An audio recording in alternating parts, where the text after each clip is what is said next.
So, ladies and gentlemen, we have a statement to release as the leadership of Azimio La Umoja One Kenya movement, following the filing of the presidential election petition at the Supreme Court of Kenya today, August 22nd, 2022.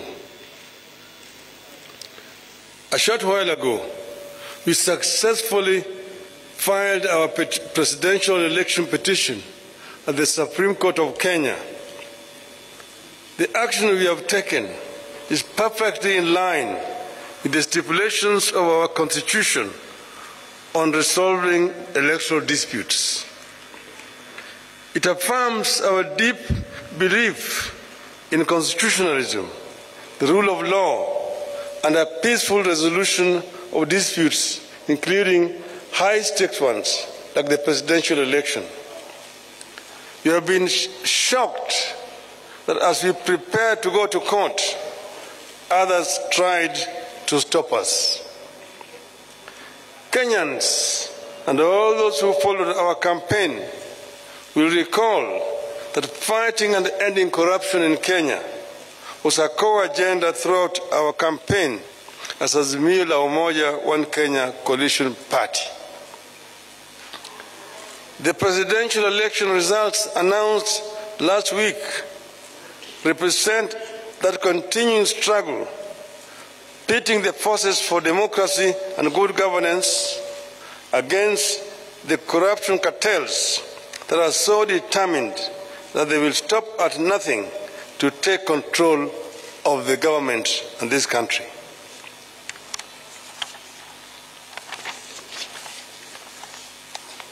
This is a do-or-die battle for the corruption cartels who have everything to lose should the forces of democracy take over.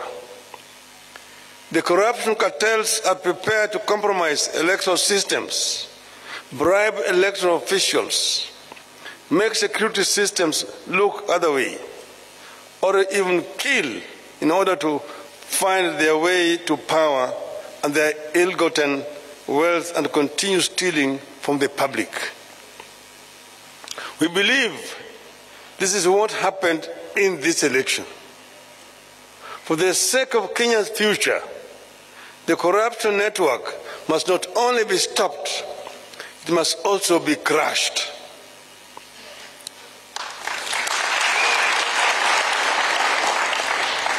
This attempted takeover of the country in this election has not been an isolated phenomenon.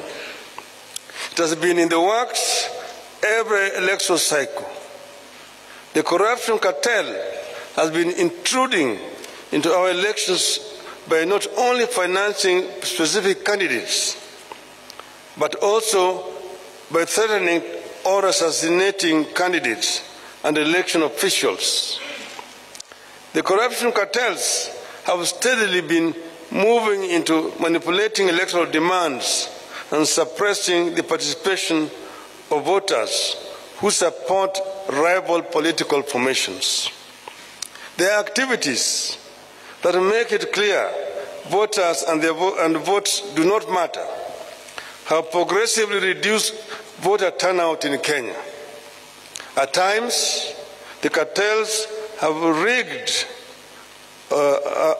triggered intense conflict between security forces and themselves as they strive to compromise elections.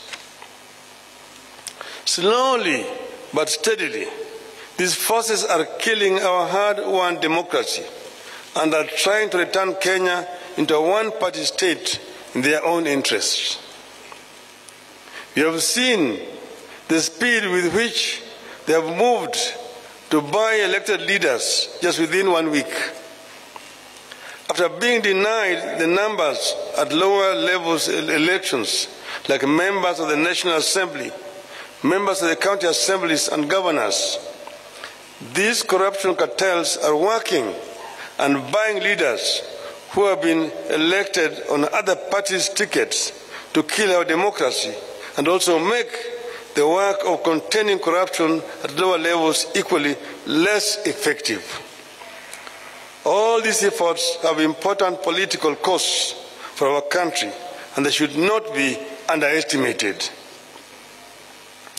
The corruption cartels know there are multiple benefits for them if they take over.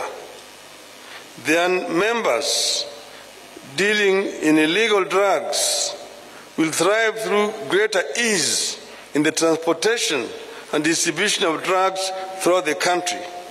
They will access intelligence information for more corruption. They will gain protection from the police for their leaders and their illegal activities. They will institute weaker or no restrictions at all for the money laundering, and they will ensure nobody else but them thrive. This potential array of favors for the cartels makes the capturing of government a profitable do-or-die venture for them. But it marks the beginning of the end of Kenya as we know it today.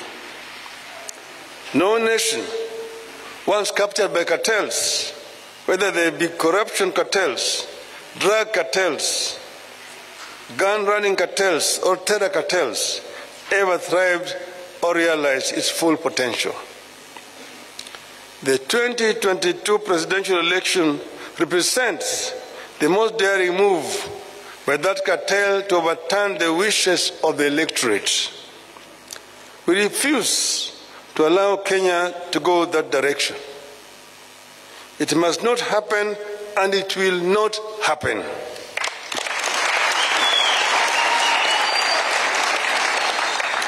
This is what the steps we have taken today and the ones we will take going forward are all about.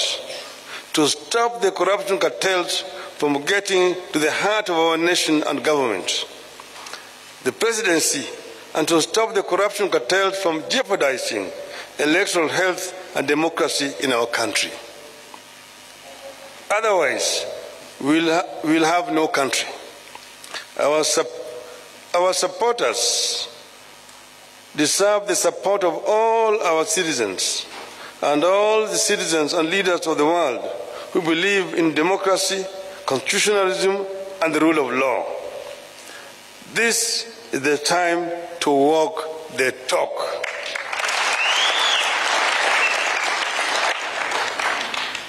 And I want to add, nitasema kichache kwa Kiswahili. Leo tumefikisha kesi yetu mbele ya mahakama kuu taifa letu juu ya yale janga ambayo imefanyika katika uchaguzi ambaye tumefanya wiki mbili iliyopita.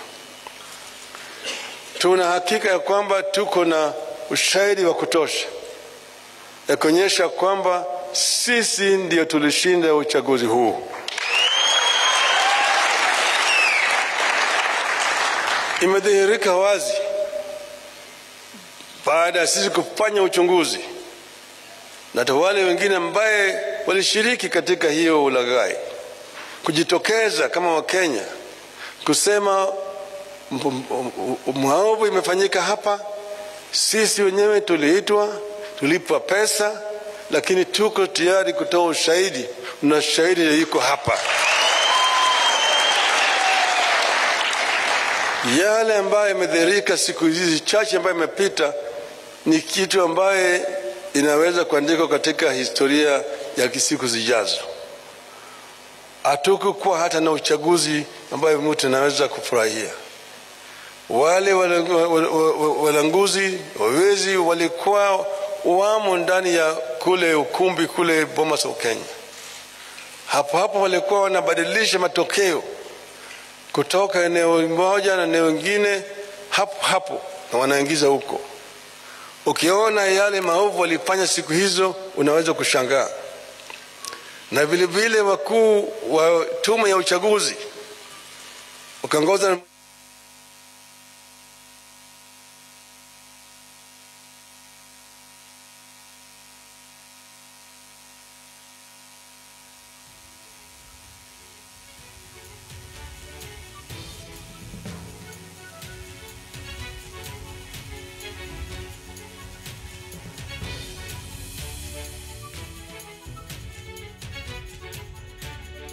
All right. There.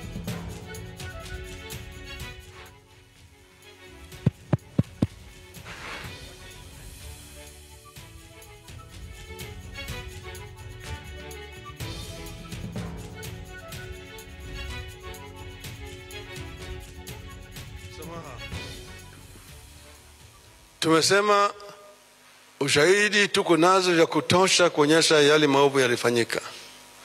Na tumesema vile vile hata wakuu wafanyikazi wa tume ya uchaguzi wakaongozwa na yule mwenyekiti wao walifanya maovu mengi zaidi. Ukiona mwenyekiti mwenyewe akitofautiana na wanachama wake na kutangaza hata kama ma constituencies 31 kutoka yao yalikuwa hajawekwa pale, ni aibu kubwa kwa demokrasia ya Kenya.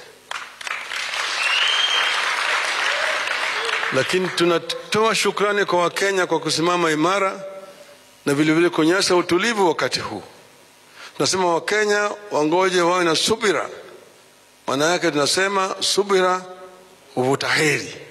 Tuna hakika ya kwamba mwishowe ukweli itajulikana. Na hiyo ukweli itapata sisi huru. Kwa hivyo sisi nasema asanteni sana Wakenya wote pale kila mahali mko.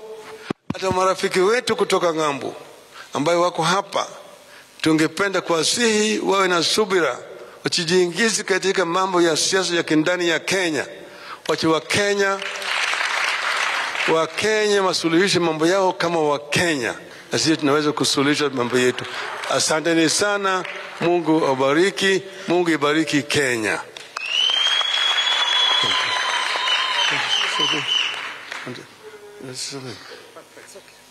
Asante sana.